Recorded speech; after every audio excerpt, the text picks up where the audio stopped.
this? Yep. No.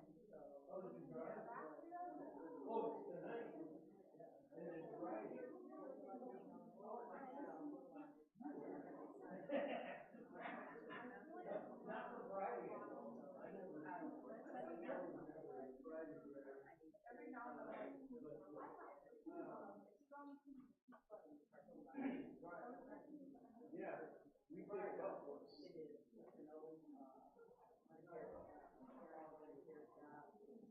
Right.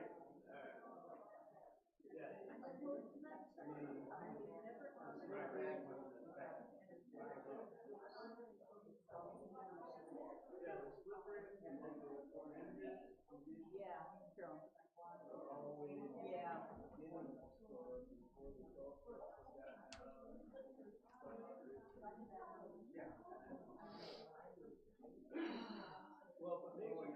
This is not good. 5 minutes.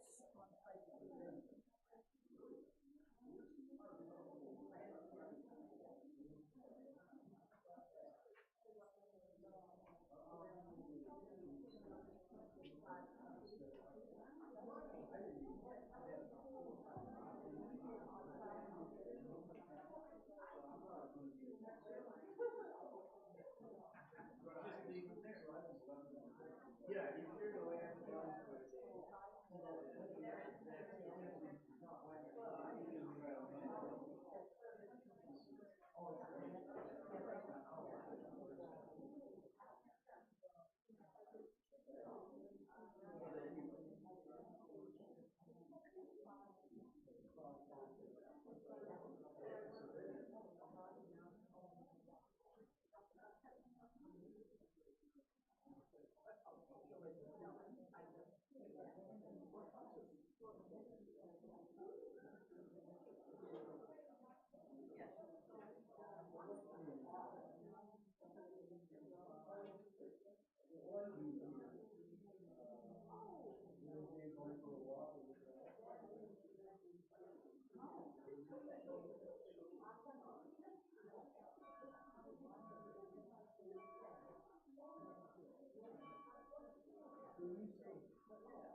he might have a really good excuse.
Good morning.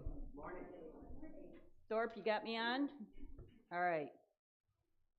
Good morning to those of you here in our sanctuary and to those who are with us online. My name is Chris Monk, and I welcome you to the Unitarian Universalist Congregation of Flint. We're a progressive LGBTQ plus affirming religious community in which people are encouraged to be themselves.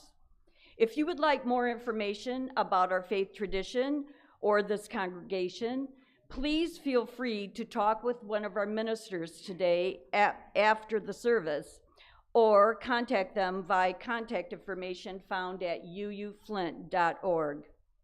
Visitors are especially invited to attend coffee hour downstairs after the service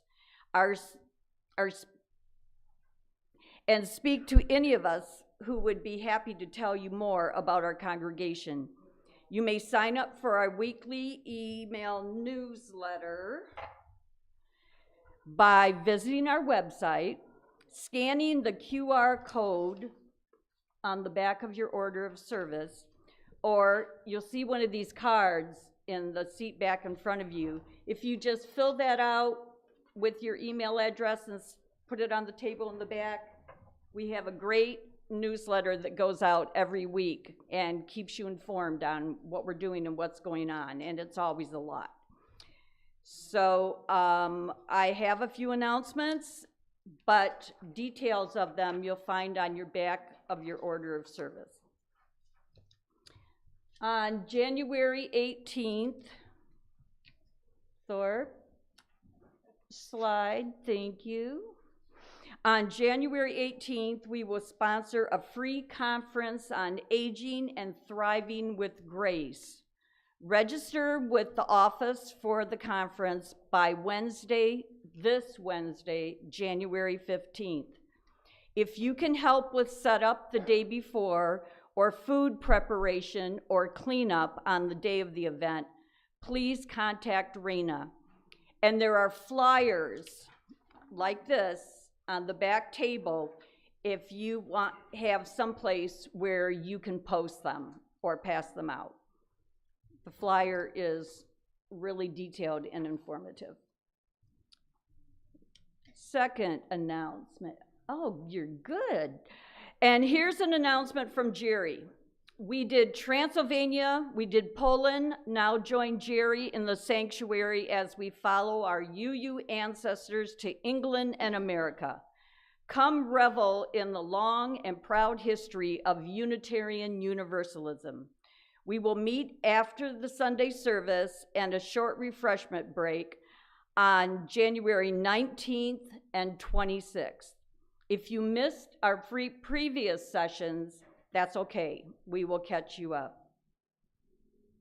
We have one more announcement today. It is the second Sunday of the month and time for our special offering, benefiting a nonprofit agency that serves people in need.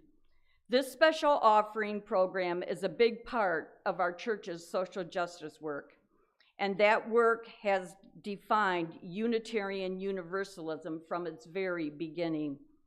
This month's recipient is UUSC, the Unitarian Universalist Service Committee.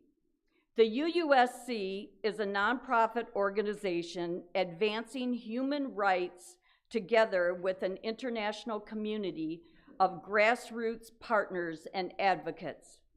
The work of the UUSC began in 1939 with Reverend Waystill and Martha Sharp, who took an extraordinary risk helping refugees escape Nazi prosecution in Europe.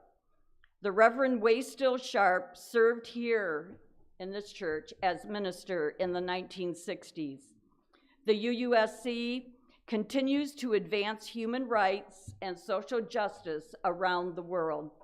We hope you will consider contributing to the UUSC And you can do that at the donation page of uuflint.org, where you will find a special area marked Give to this month's Second Sunday Offering. Or you can contribute as you leave on the table in the back by placing a donation in the basket that says Second Sunday Offering. Thank you. Now we will light our chalice.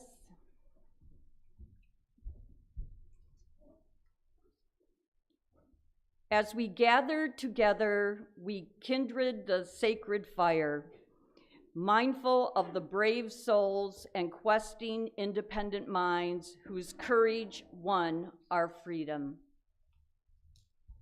Please join me in reciting our covenant, recognizing the richness of diversity, the beauty and wonder of shared worship, and the transforming power of love and service.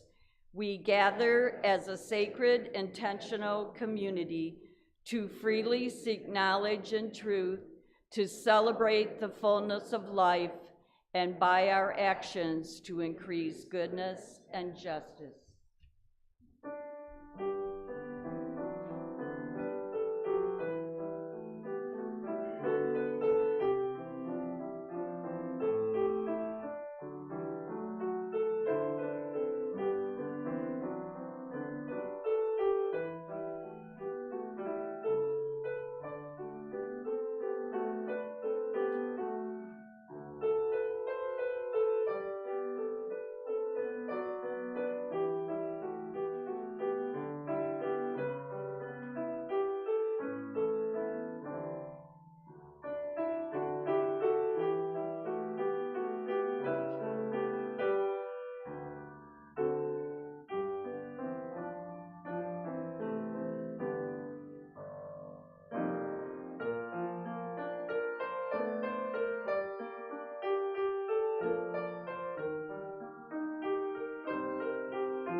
We are so privileged this morning to have a guest speaker, Sheriff Chris Swanson.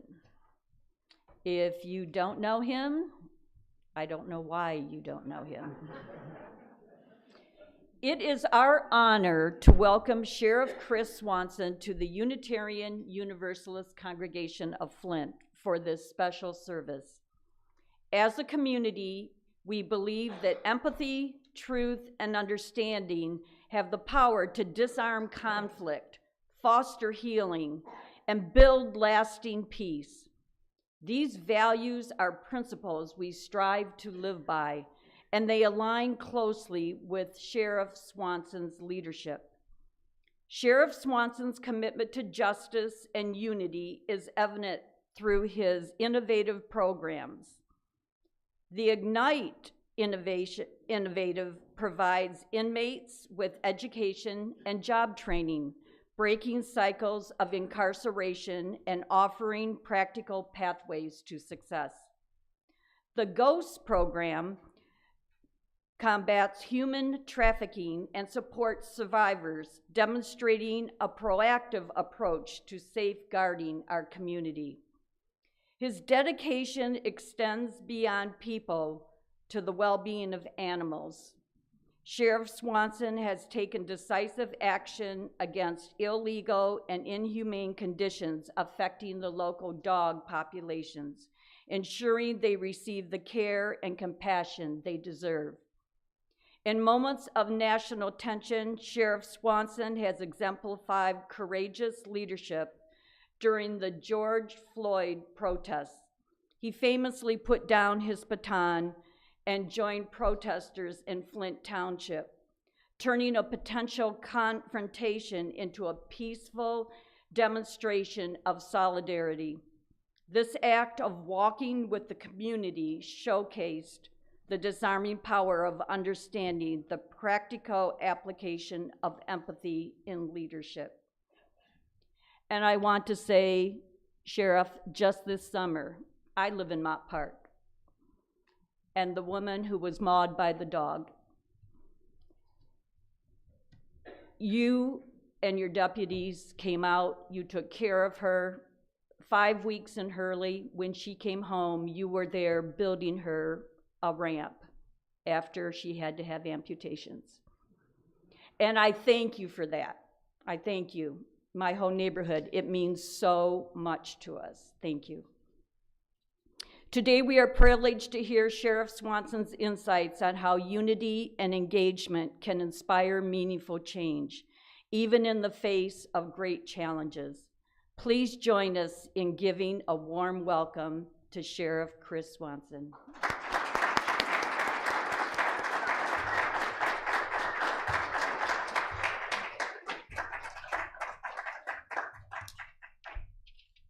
There was a time where the rule of law came from a king.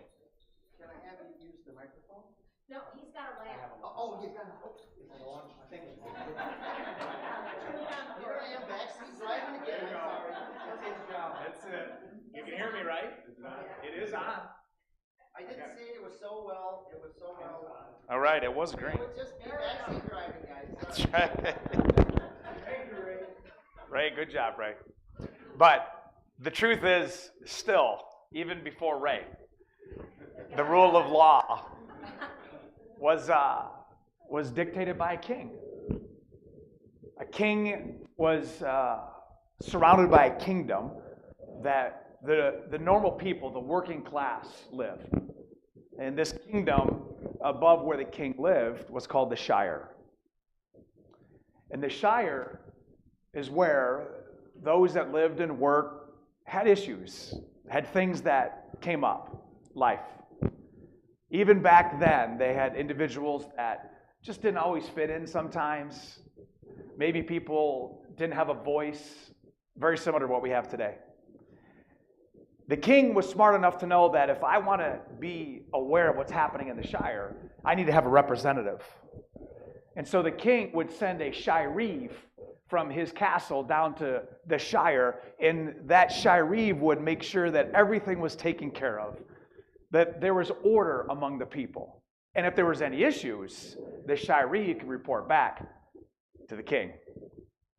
In the 1600s, when we came as a society over to this country to establish colonies, don't you know the same issues occurred? People still had to be heard. People still had problems. They still had brokenness.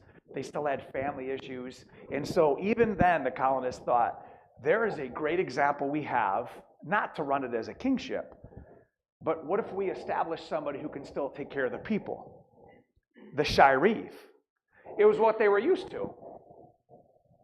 In fact, they trusted the sheriff, which is the reason we call it the sheriff today. The role of a sheriff is the first established law enforcement executive leadership position before our country was even a country. And the role of a sheriff, in my words, is really the people's guardian. I want you to know that when you call for the sheriff, Chris is going to take care of it. And it's not just about a 911 call or an accident. It's about anything you need. The role of a sheriff is unique in this county. We were established in 1836. And I'm the first sheriff since then, and I'm number 40, that have come through the ranks as a deputy to a sergeant, to a lieutenant, to a captain, to an undersheriff, to be elected your sheriff. Ironically, just last Monday, a week ago tomorrow, I'll have started my 6th year as your sheriff and 32 years on the job. And I've seen a lot of death. A lot of violence. A lot of brokenness. A lot of things behind the scenes that we drive by every single day, but when you go into people's lives and their homes, I have seen multiple generations come through the jail. I mean, imagine starting in the jail when you're 20 years old, and now 3+ decades later, seeing grandkids come through with the same last names, which is the reason why we started Ignite. A sheriff is there because it's the person that makes the role. You know, when somebody looks at a situation, if they have a boss, or if they have a council, or if they have a mayor, or if they have a board over them, it changes the way they make a decision. You know who I answer to? You. I've always said I want to be the sheriff that I would want to be proud of, because my dad and my grandfather were both Detroit police officers. My grandfather did 32 years on the job, and my father did 7 years. Both of them were in riots. My grandfather was in the 1945 riots, and my father was in the 1967 riots. And as I knew I was coming to be the sheriff, because I said when I was 18 years old at an interview for a seasonal Marine Division position, "Sheriff, what do you want to do by the time you're done?" I was a deputy then. I said, "Well, I want to be the sheriff." And it took me 27 years to get there. And the whole time I'm waking up and I'm working and I'm doing the things that I'm doing, you know, I planned the long game. That if given the role as an executive leader with no strings attached and no ability to lose my place, if I just had the perfect opportunity, what would I do? And when you do that and things happen, it's the philosophy that I use called preparing in peace to perform in chaos. This is an example of performing in peace. A meeting among the people that I love. Because there's going to be a time where you can't and you don't always have the opportunity to ask questions. What's important to you? What does love mean? Why do you have it on your building?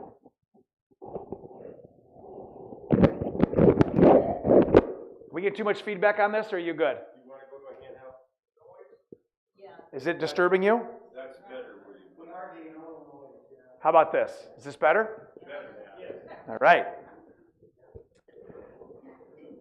You know, when you think about love, I do want to caution everybody here or everybody watching right now, because it is human nature that when you ask who should be the one that gives love, we have an automatic picture in our mind. And we also have an automatic picture of who is not possible of giving love. Who shouldn't show love? What role is not usually historically showing that kind of love? Well, I have found that if every one of us dropped a portion of our blood on a white piece of paper, you would know who's white, who's black, who's female, who's male. You wouldn't know anything, because inside, the heart of the person is really what binds us together. Just like as a society, we had a kingship that is now transferred into what the sheriff is. There was a time that the church was under the law. But now what are we under? Love. Gospel. We're under how do we take care of the least of these? How do we take care of the people that were homeless and that were hungry and that were thirsty and people that are incarcerated? How do we take care of the people that feel like nobody cares? Why would you take care of an inmate's family on Christmas? And why would you go and knock on someone's door and give them a box of food and say, hey, whatever you don't use, you can go give to someone else? Why do you build a ramp for a lady who all she wanted when she was attacked was to make sure that no little kids were attacked? That victim was a hero. With her leg half amputated, she was asking, is everybody else okay? Those are the people that I love. But be very careful on who we feel inside is not capable of getting love, giving love, needing love. Because I know in law enforcement, boy, do I know this. We're a profession that by one move of someone else, anywhere in the world, around the country, when you have a bad interaction, and then you find someone else in that same profession, if there's one profession that carries on the negativity of a, hopefully, but true, previous interaction, then that's what we're painted as. So it's my job to make sure that any interaction with anybody shows what true policing and true leadership looks like in law enforcement. Which is why I'm so thankful that Todd invited me here. Because I want you to know who Chris is. I reach millions of people a month. And I do that because I want them to see the good work that this community is doing. I want them to feel what I feel when I'm knocking on doors or I'm telling a story. But I also want, and you're going to hear it yourself, and it's going to be a call to action for you. I want them to know at the end of every story, there's a call to action for everybody listening. So make no mistake, before you leave today, you're going to have to answer a question. Am I going to listen to the sheriff and take action? Or was that just a good time to hear someone speak and go on about your business? Because I think if we do what we are capable of doing, and that is to unify here in this church in order to go into the world and become a force multiplier, imagine the lives that even right now have no idea that they could be impacted. That's what we get to do today. I'm going to answer a few questions. Why is it important to show unity and love? Why? I'm going to answer how we do it. I'm going to answer what it looks like. And then I'm going to answer what you can do. First one is why. You do it because it's the right thing to do. That's the bottom line. People try to complicate it. You know, and love is different for everybody. You know, when you look at what it talks about, love is action. You know, there's a lot of things that people can say. And I comment many times, don't listen to what Swanson says. Just watch what I do. Because everybody in this room has been told something and their heart has been broken. Everybody in this room has been promised something and their promise is broken. So you and I know what it's like to have somebody that you believe in break your heart. But when you find somebody who has the action behind their words, with no strings attached, when the Pharisees used to give, they would give with long gowns and chimes and wanted to make sure everybody knew it. But when the widow gave the penny, the half a penny, that meant more because it came from the heart. It's the right thing to do because as a society, we have free will to make a decision to love somebody or the opposite, to not love, which means hate. And if you look at what has caused conflict in world history, it's not because of actions of love. It's because of actions of hate. I hate how you worship. I hate how you look. I hate how you live. I hate who you love. I hate what color you are. I hate what country you're from. It's hate. Nothing gets achieved that way. Now make no mistake, trust me, as the sheriff, I have a fist of iron, but as Abraham Lincoln said, a hand of velvet too. There's a time that we need to protect, and you'll see it on all the patrol cars, protect and stop evil. And there's a time to serve people, and there's a time to unify. Our job is to know which one to do when. Not all the time do you need to be the hardcore coming in heavy. There's a time just to serve people. And there's time to bring people together. And when you look at the choices that you have, either to love somebody, even if it's difficult, which is the greatest love. When one lays down his life for another is the greatest example of love. When you love unconditional, there's people in this room who have been loved under the umbrella of mercy, where you know you did something, you said something, and you didn't deserve the mercy that you were given, but you know what that is? That's great love. I know what you did, I know you hurt me, but I forgive you. And therefore, I'm giving you that mercy covering, and I love you, despite what you did or what you said or what happened between us. Maybe there's somebody in this room right now that needs to just make it right. And needs to stop drinking the poison of unforgiveness and just make it right and say, you know what, I don't agree with what you did, but I'm going to be done with it because I love you more than what you did for me. Can I tell you, unforgiveness is that bitterness, but forgiveness is not for the receiver, it's for the giver.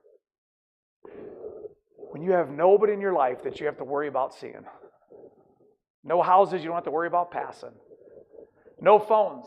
Maybe you don't build a friendship again, or maybe there's a new definition of how this relationship's going to be, but you know what? It sets you free. So I can tell you as a sheriff, not everybody loves me, Todd. You can go to the comments. You can see that why it's so important for me to love people is because I overcome claiming a party to be the sheriff. I didn't make the rules. But sheriffs in America have to claim a party. And so immediately when you draw a line in the sand, what happens? Division. And then of course you stand on the side of law as an executive leader. So right then there's a line in the sand from those who are lawless. And then I just happen to be a white guy. And that's very divisive in history, and you've seen that. There's a line in the sand. And you could go on and on with the different lines, but let me just tell you, that when you look at people and say, in spite of everything that you've said, everything that you've done, I'm going to take care of you because I love you. That burden is not a great burden for me. You know who's a great burden? For the one I just said that to. Because you will walk away free. The why we do this is because it's the right thing to do. How we do it is action. You know, that's crazy when you think about law enforcement. I went to the police academy in January of 1994.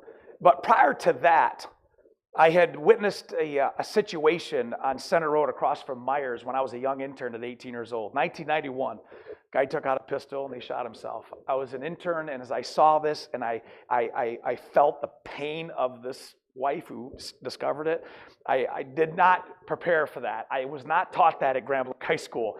And so I went to become an EMT at 18 years old, and I finished my EMT course, and then I went to become a paramedic, and I graduated paramedic school at 20. I'm still a licensed paramedic. You know why? Because it teaches me bedside manners.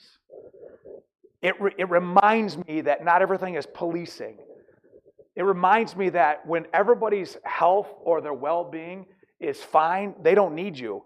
But when they need you at their worst, you get to be there. You get to be there and try to put pieces of lives together, to walk into a room where family is, and someone's even had an asthma attack or a heart attack or a crash or even a fall or a shooting or a stabbing. And when you walk in, you're like, don't worry about it. You got me. I got you. Man, I love that. You know, the how, all those things as a paramedic I learned through what's called algorithms. If you present me with a medical problem or a traumatic injury, there's an algorithm that I need to follow to get to the end result, and that is to save your life. I was brought up with algorithms. So you know how to bring unity and love? Follow the algorithm, and that is just to serve, just to do. It may not be the first time that this person sees the crack. It may not be the first time that they believe you. Just keep doing it. Just keep doing it. Just keep doing it. Because you know what they think? Wait a second. There's no way. It's got to be fake. There's no way. He just did that because he's running for election. There's no way. He just did that. But no, listen. You just keep doing it. And you know what the he just did or she just did end up being? Wow. The biggest critique I get is he ain't always like that. There's no way he's always like that. Yes, I am. Yes, I am. Yes, I am. It might surprise you that I don't drink and I don't drink coffee. That's right. I don't. I've never tasted beer in my life. And I don't like the smell or the taste of coffee. This is who Swanson is. That is a huge obstacle to overcome because why? In my world, at my age and what I'm doing and how long I've done it, they're like, he has to. Wait, where's the other shoe going to drop? It's not.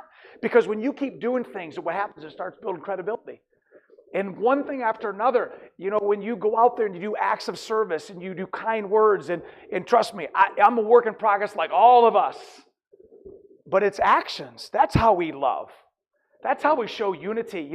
Explain to people that unity is not uniformity. We don't all want to be the same.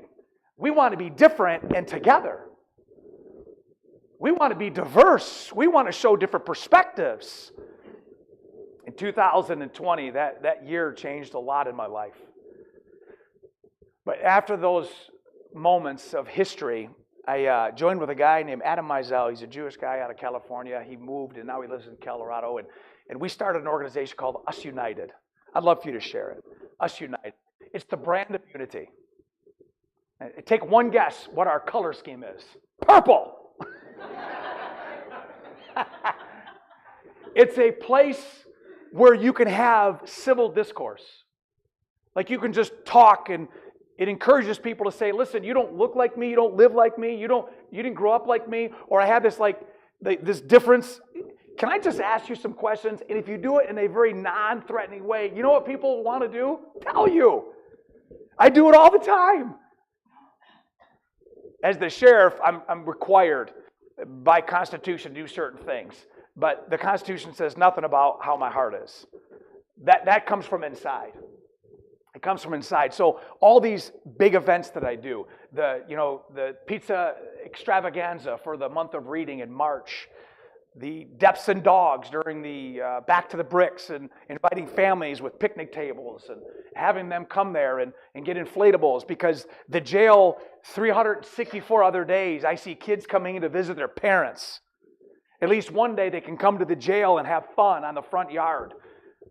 The reason I do the Tunnel of Blue is when people are running the crim from all over the world and they see all these police officers cheering them on, I'm hoping that it changes some mindsets of maybe what have happened in the past. And why do we give out, hundreds and hundreds of thousands of dollars worth of goods on the second Saturday of December to build communities together between law enforcement and people that may not have dealt with law enforcement in a positive way in the past. And this knock on the door is not a search warrant. This knock on the door is, hey, we've got me and a bunch of friends here, and we just thought maybe you needed a new refrigerator, or somebody called up and said that you've had some tough times, and here's $500, or here's $1,000, or we're going to put some tires on your car. And we walk away and we're high-fiving and hugging, and you know what? It changes everybody's demeanor. Can I just tell you, the best way to experience love is to just do it. That's how you do it. That's why you do it. And what happens when you do it over time? I'm just going to give you, for the sake of time, a few examples. I've been to Haiti more than any other country in the world, and not on a cruise ship. I started going to Haiti in 2013. It's the most. Anybody been to Haiti? You've been to Haiti? On the cruise side of it? Here's the other side. When you fly into Port-au-Prince, which you cannot do that anymore. So sad. Haiti is on the west side of the island. The Dominican Republic is on the east side. And I went there on a building project. And I have two sons, 26 and 23, great kids. If they were here, you'd know they were Swanson's. Actually, they're probably my wife's kids, because my wife just flew out to see her parents this morning, or she'd be here. Bottom line is, they're just good men. They have a great heart, and they love people. So I took them every time, ever since they were 15. Every year I'd take them on a building trip around the world. And then when I went to Haiti a number of times, I was speaking at a stage in Louisville, Kentucky in 2016. And when I come off stage, my wife, Jamie, who's completely opposite of me, because I couldn't marry me, she's my balance. I met her in jail. Anyhow, she's just short. She's like, hey, I have somebody I want you to meet. And this guy was part of the a human trafficking international operation, and they bring in people like myself who had done undercover work and SEAL team members and Delta Force. We go to other countries and we do undercover work to try to find the kids that are being trafficked. And when we set up these events and the traffickers bring the kids, long story short, everybody gets arrested, the kids get rescued, and we come back to America. You can't use Haitians or Dominicans or anybody in South America because 90% of all the consumers of child pornography and human trafficking are all European and American white men. And so when we go to these other countries, it's very natural for us to do this. So that being said, my first trip was in Mexico. It was a survivor's trip, and we went to a couple of safe houses, and then we came back, and a couple months later, I went to Haiti, and I was there playing a role of a CEO that wanted to bring the boss over and all the people, and we were going to have a big party, and we're dealing with the traffickers. And on the second day of the operation, I cut a video, and I had Port-au-Prince behind me, and I talked about being a part of a cause, a greater cause. And I wasn't the sheriff at the time, it was 2018. And in that moment, I thought, you know what, if it's happening in Haiti or in these other countries, it's got to be happening here. I came back to the sheriff's office, I talked to my predecessor, and I said, would you allow me to put a concept team together? Because if we can stop it before it happens, we don't have to take as many 911 calls of people saying that they've been trafficked. The damage has already been done. And I said, what if we did something proactive and we cast a big net? Because some people just have to get the help they need. Some people need to be held accountable. Some people need to stop the trauma. And we did. In 2018, May, we started our first operation. We did it with rescue. We identified over 70 kids that were off the grid and didn't show up for court, didn't show up for school. They were foster kids that ran away, a very vulnerable population. We identified over 50 of them. And the last little girl right on Fenton 12th that we found, she was living in the bathroom, sleeping in the bathtub. She was being trafficked. She had stab wounds, and bam, it just made it real that it's happening right here. We started doing our operations, and we got the prosecutor involved, and we made sure that we didn't do anything that was not, obviously above board and constitutional. And we made sure we had all the variables of the crime. We started doing our proactive investigations by putting out these ads. And since 2018, we've arrested 215 predators and have never lost a case and have rescued dozens and dozens and dozens of kids. Can I tell you? Yeah. From the outside, if you've never experienced sexual assault, and I'm not naive to think by the words that I just spoke, it has sparked an emotion in this room and those watching, because I know it. But you know what? There is healing and balm for the soul when you give people justice. When you take a victim and you make them a survivor and you help rebuild them. That's what I saw in Mexico.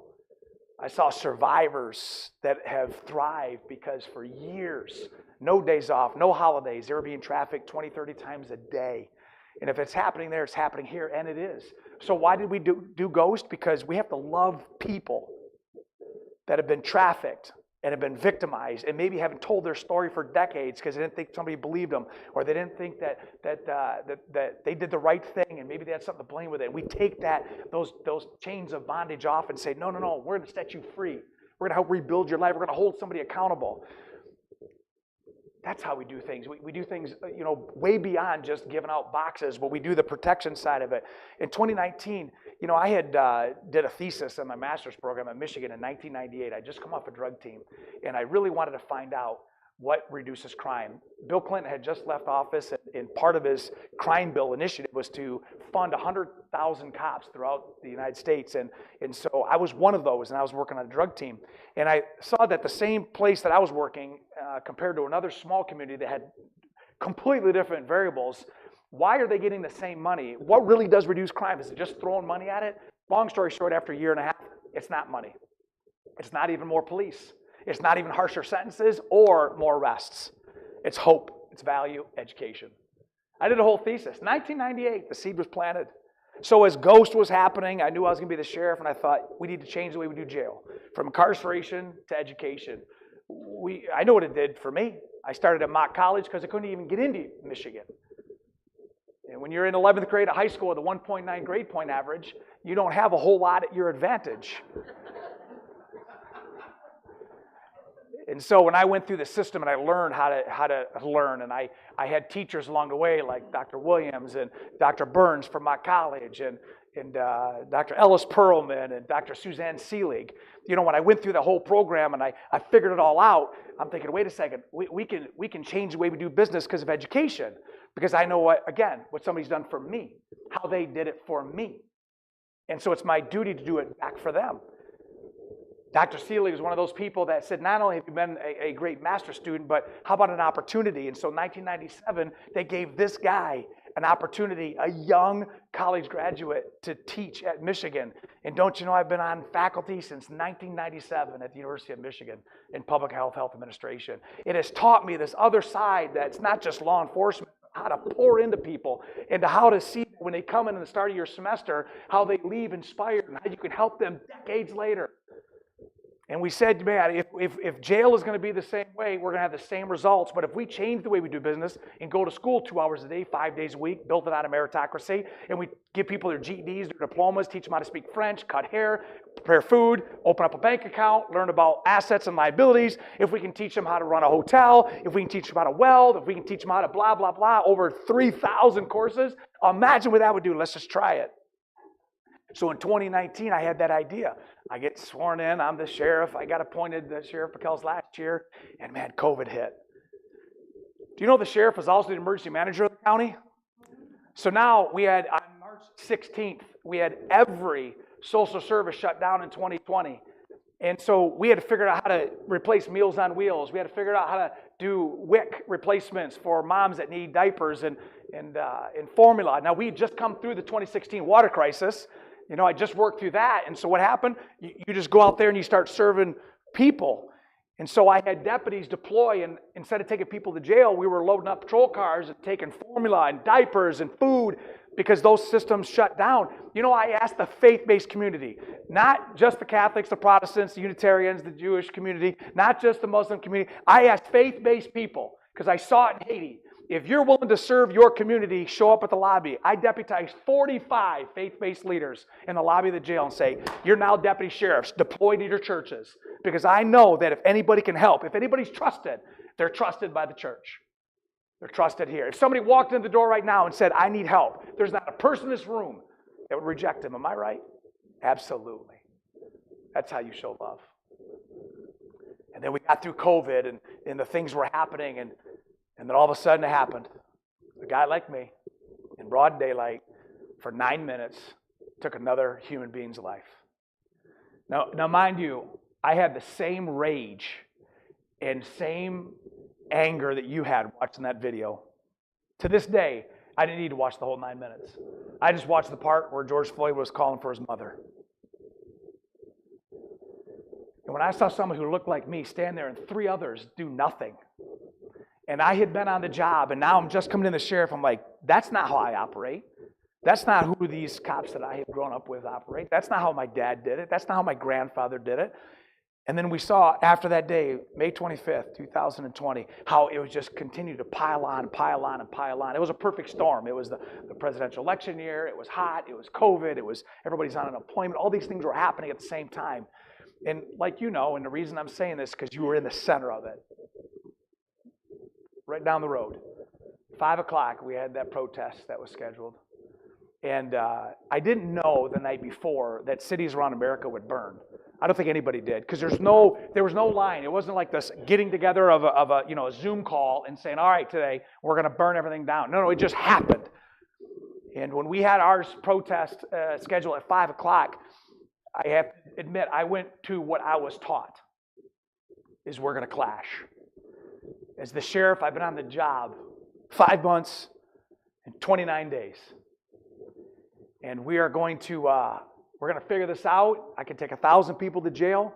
The night before, they just burned a sheriff's office on the West Coast. They were burning, places in Miami. The first building to be burned in Minneapolis, Minnesota was the Target. First building, Sheriff Hutchinson. And so when they were having that protest, and I was getting calls, and what are you going to do? What are you going to do? And I'm like, listen, we're going to take care of it. We're just going to go there and we're going to take care of it. But I told the staff, we're going to give people room. We met at 2 o'clock, and when that protest was starting to ramp up, we went back a couple hours and we lined up, and I parked right at the old Pizza Hut, that's Taboon's right there at Miller and Linden, at 4 o'clock. And I can tell you this, there was an eeriness about the day.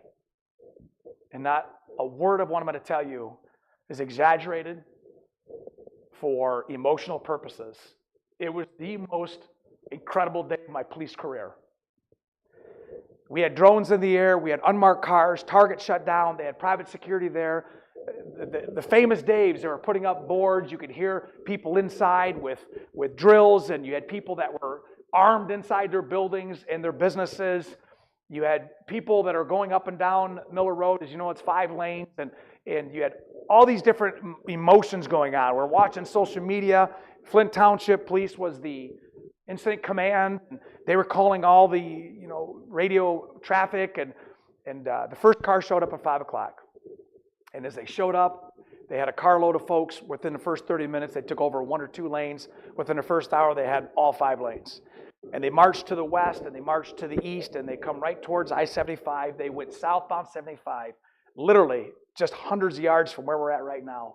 And they shut down I-75 southbound. We blocked traffic up on Corona Road. And then they came up 75, and as they're coming up, we're watching. I mean, we have a whole intel center.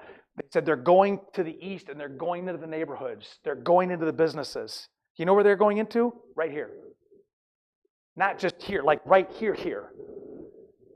They were going over there where my parents lived, just a quarter mile on Colchester. My parents, my dad's 86, my mom's 84 right now. She works 4 days a week at JCPenney. Hardworking people.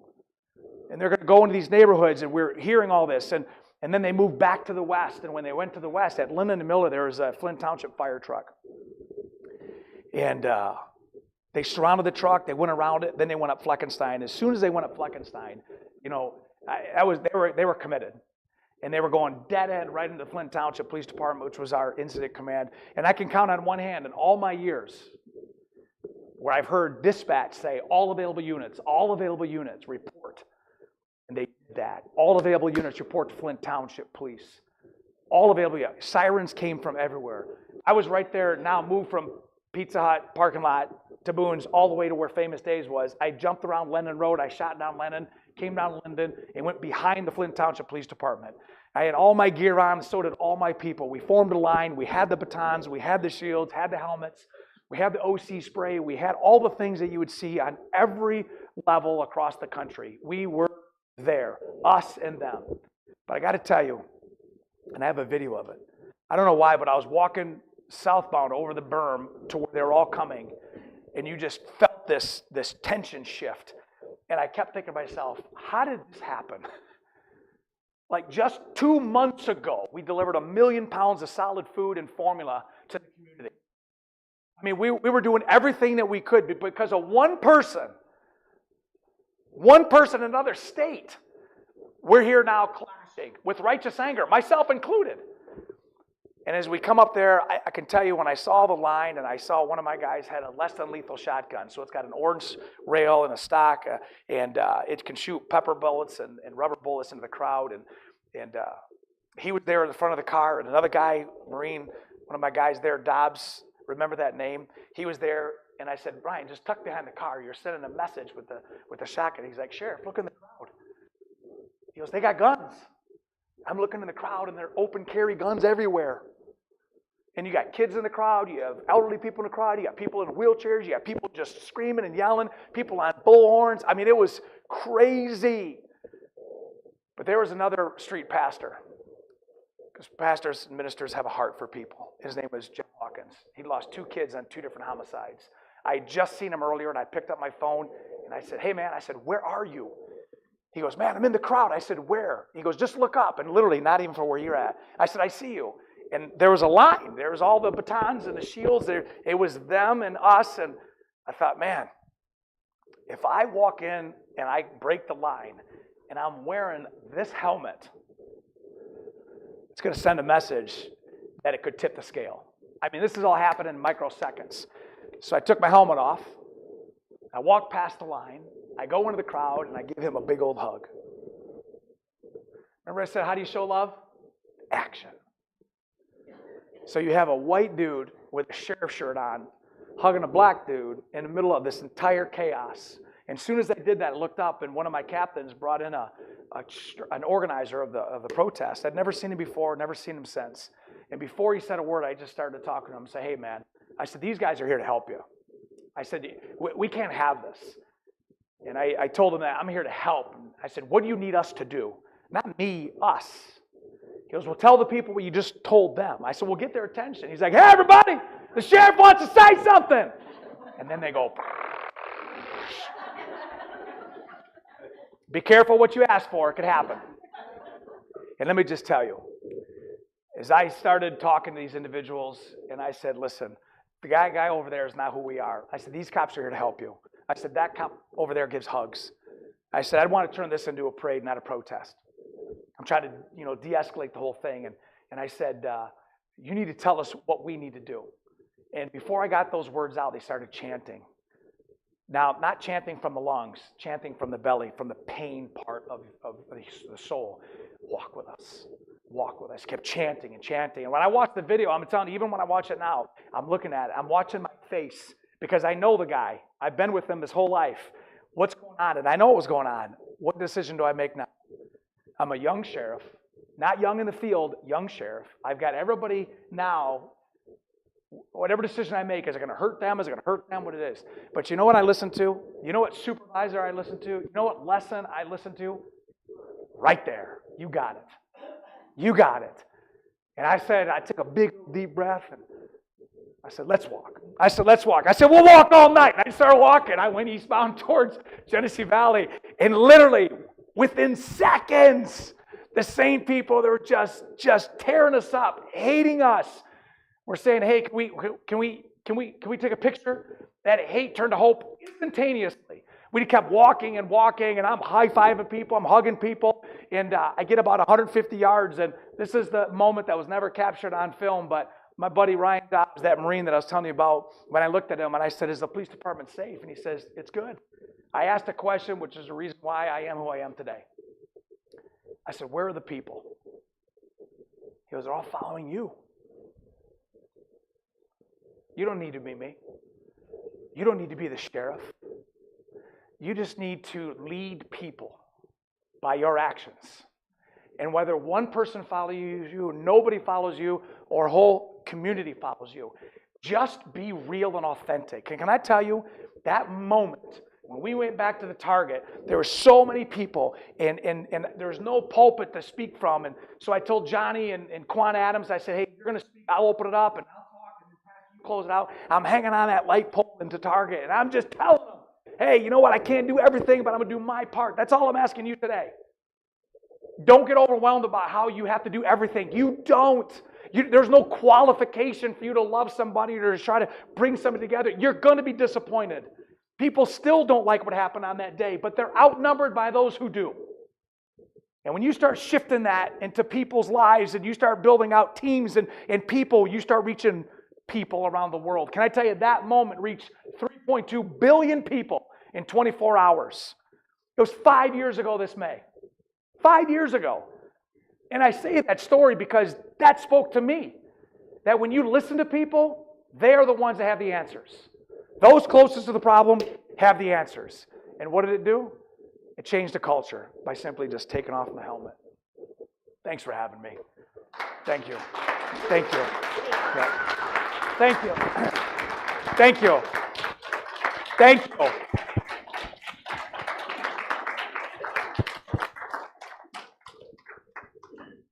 Can I, Thorpe, I need to be on.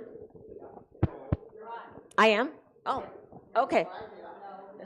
It's up. Thank you ever so much. I'm going to start off the Q&A. The first thing is I'm going to ask these guys a question. How many of you participated in a Black Lives Matter protest or march? I want you to raise your hand. How many of you? I just wanted to give you an idea of our folks. Yeah. Okay. Now, I'm going to ask you. Yeah. So you've talked about action. Yes. Our people are about action, but I would say about 75% of our members are older people, retired. Let's say retired, because I'm about to retire. So okay, and I'm not old. So what is the one thing, one action, let's say, I mean, and I'm not saying real specific, but what would you have us do as a church? Well, the church is the people. individuals, today, before you lay your head down tonight, do one act of kindness to somebody that least expects it. Whether it's a clerk at a Speedway gas station and you leave a $50 bill tip because they're making, I know it's not for everybody, just an example, a $5. Whether you go to find somebody and you call them up and say, you know, I haven't talked to you in forever. I just want to make sure, are you doing okay? Whether you remember that back in October there was a tragedy of your family or friends, but now that the coleslaw is gone, the cold chicken is put away, and the crickety seats are gone, everybody forgot about that moment, but they didn't. Call them up and say, hey, listen, I just want to bring you something, and bring them, a slice of pie or some bread. Do something action-wise, individually. Every one of us does that. You're in McDonald's. Hey, the person behind me, what'd they order? Blah, blah, blah, $10. All right, I want to pay for them. Just tell them they're loved by the car in front of them.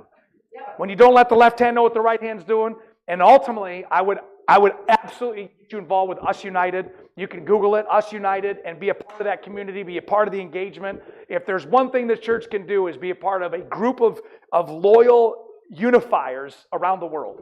Thank you very much. And I'm going to get some other questions. I think this one. I pay a little bit of attention to the funding struggles you have with our county commission, because a lot of your funding comes through there. So how could we find out about those struggles? How could we talk to our county commissioners to help in the battle to preserve the education at the jail, both father and mother visitation now? That is a big change, by the way, from what Motherly Intercession started. Yes. It's adding fathers in there, and Nicole Hayes, in collaboration with the sheriff, did that. So tell us how we can help influence our county commissioners to not pull back against reform and love and hope. 2 questions there. For the first 3 years of Ignite and Ghost, I never asked for a dime. My philosophy of business and leadership is, instead of saying, I have a great idea, will you pay for it? I say, I'm going to do it, I'm going to show you results, and now you have no choice but to pay for it. So between federal, state, and local funds, Ghost and Ignite is paid for over $6.5 million. Show results, get your funding. But I would definitely call, in this area, Dr. Brown, Beverly Brown, call your commissioners and just thank them. And thank them for supporting the sheriff's office. Leave my name out of it. All right? Leave my name out of it. Just say thanks for supporting the sheriff's office through Ghost and Ignite. I hope that you continue to do that, because we on the outside, this is what we want. I know I was getting all the time. I didn't even tell you what Ignite's done. But Ignite has completely changed the jails in America. It's dropped the jail population by 100. We've saved 560,000. We haven't had a jail overcrowding in over a year now, which has never happened, ever. Sorry. So just tell them thank you. Yeah. There you go. Yes, sir. Sheriff Swanson, my name is Harold Ford. I have a question that hopefully will take you deeper into your past, but a little context. So I'm a child of the 60s and 70s, and in the 60s and 70s, there were lines that divided us. Law enforcement on one side, social justice activists, anti-war activists, civil rights activists on the other side. I told you this at a fundraiser up in Clio. I believe it was a Revette fundraiser, that particular act, which you described in more detail, where you took your helmet off and laid your baton down, was uncommon. I did not see that in the 60s and the 70s. Not from the National Guard, the U.S. Army, the state police, the local police, that I often saw on the other side of the line. So my question for you is this. I called it uncommon. Where did that come from? I heard you mention your father. I heard you mention Mott College, which was important in my life. So if you would, where did that uncommonness come from?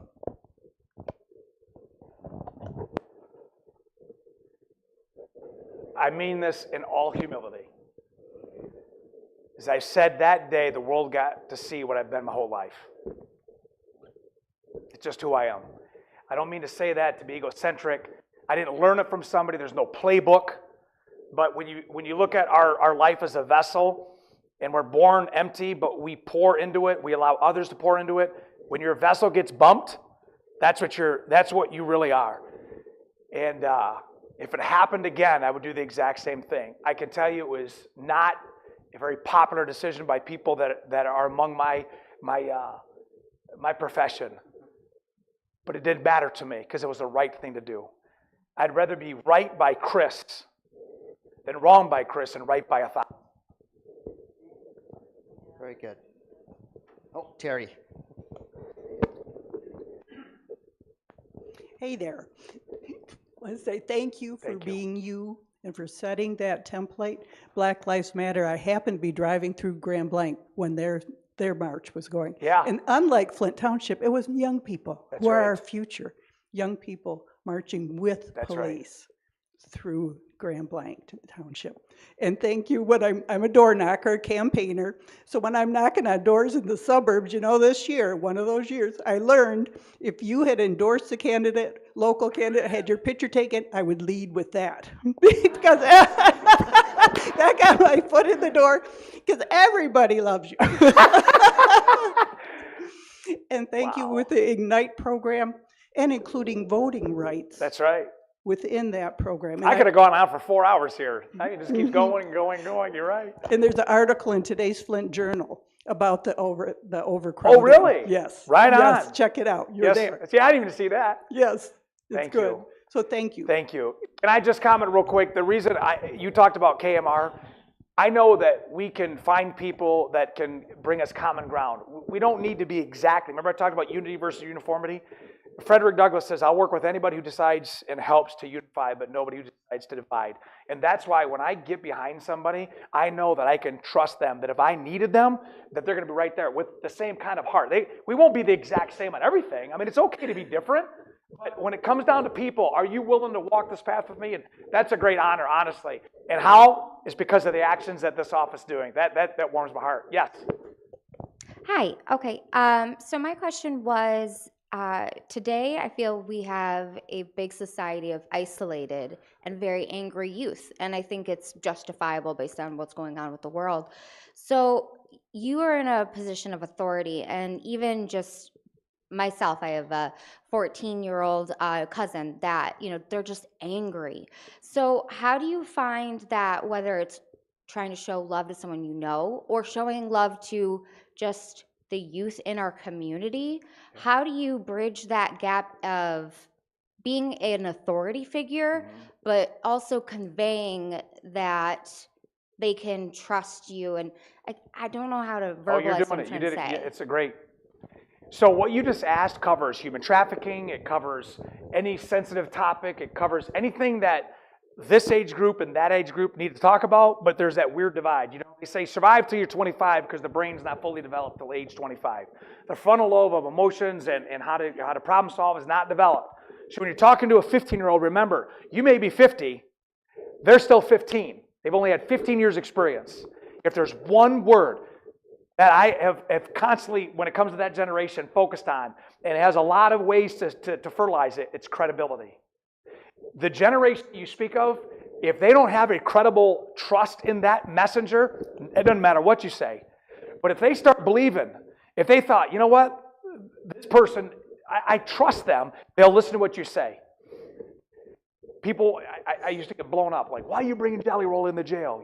Why are you hanging out with Snoop Dogg? Why are you doing this? Because they reach a generation and a population that I cannot. Why do I have 2 convicted murderers working for me full time? Percy Glover did 12 years for second-degree murder, felony firearm, did 29 years for taking another person's life. They're deputy sheriffs. They're community engagement executive officers that are full-time. They've been on the job for 2 years. They have keys to the whole place. They travel all over the place. Why? Because it builds credibility. Can I just tell you, use someone else to come in. If I need to get to somebody and they need to trust me, they trust Todd.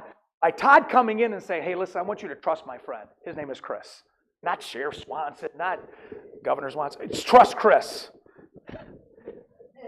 Trust Chris. That's how you can be there and be an endorser. is because of credibility. That's all it is. Just trust Chris. Sorry, I slipped. I haven't had any. My sugar's low. Hi. Yes, sir. Yes, he is. Yes.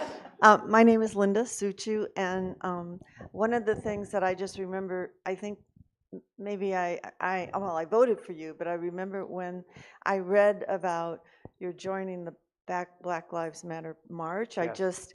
It just touched me so Thank you. much, and I'm from Flint, but I lived in California for 30 years, and then I came back, and I felt like, Flint had such a bad rep, and I remember Flint being such a great place, and with all the things that happening and it going downhill, and ever since I've been back, I've been so happy when there's anything that's building up Flint. I loved Flint downtown. I think it's the most beautiful downtown in the world. And the other part of that, when you did that, I felt like, wow, this is like something great for the whole world to see. That's right. And there was the water crisis, and it just felt so good. Well, I can promise you, I traveled like now more than ever before. People respect this community, not just because of the walk, but because of the things we're doing. Ghost, Ignite, Operation Arrowhead. We just don't arrest people. I now police 30% of the city of Flint, including all the downtown, for now 2.5 years. We've dropped crime 17%, murder by 40%. Still got work to do. But if you go down there, there's a new vibe, because we figured out what caused the problem for someone to break in, what caused the domestic. Go fix that, and you won't have this. And so the whole Operation Arrowhead, if you've heard about it, is a new way of policing. I call it police evolution. So thank you. I know you had a question. I had a question because for years I have been wanting to really get involved in the trafficking thing, and I didn't know quite how to go about it. Yes. If you could tell me how. Yeah, Ghost certification. If you go to GCSO, our website, and just Google it, GCSO Ghost certification, there's a link there. And so 2 years ago, I developed an online digital course. It's 3 videos. Fabulous videos. We go into all the minds of the predators. There's a study guide, then there's a test, and once you take the test, it's auto-populated. I send you a sticker, a really nice one, and a certificate. Just like a few months ago, that same sticker was on the side of a Jeep, and the process server was right over here in the northwest part of the county, the city rather, and she saw this disheveled victim running down the street. She had a t-shirt and big old oversized shoes. She was wearing her underwear, and she was beat up, and she was distraught. She ran by this individual's Jeep, stopped, knocked on the window, and begged for help. And so this lady rolled her window down and says, "Get in my car quick, call 911. As she's talking and the girl's crying, she's trying to console her, the girl says, "I knew you could help because I saw your ghost sticker." That's exactly what we want. Yeah, so that's one way, but also you have amazing advocates in this community that are the civil side of the education and awareness. The Jensen County Human Trafficking Task Force, you can Google them. But definitely I would start with GCSO/Go certification. Between that and Us United, you all have homework. Yes.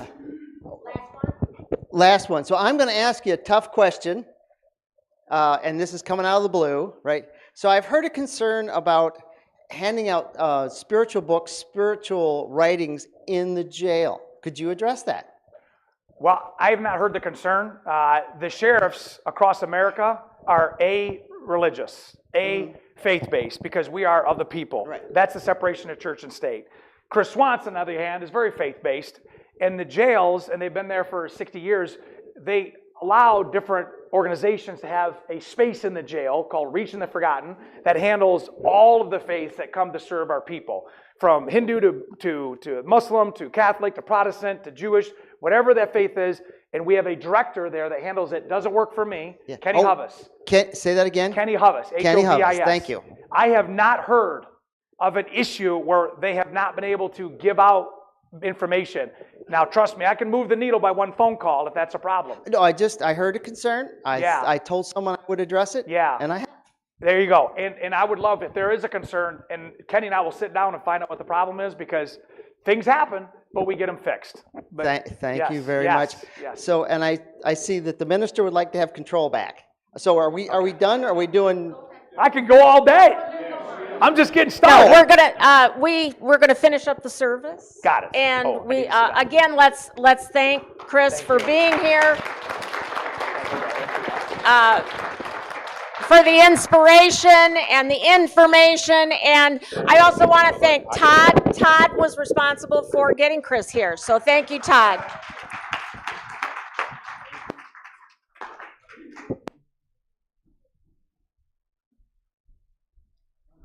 Okay, that's a lot to follow. This is time for generosity.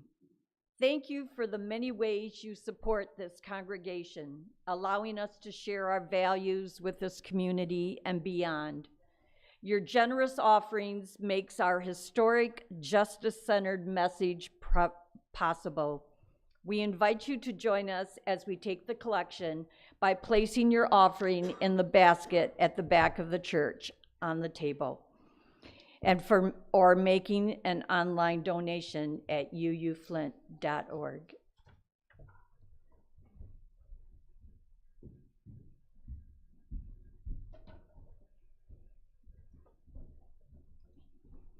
And let us extinguish our chalice. We extinguish this flame, but not the light of truth, the warmth of the community, or the fire of commitment. These we carry in our hearts until we are together again.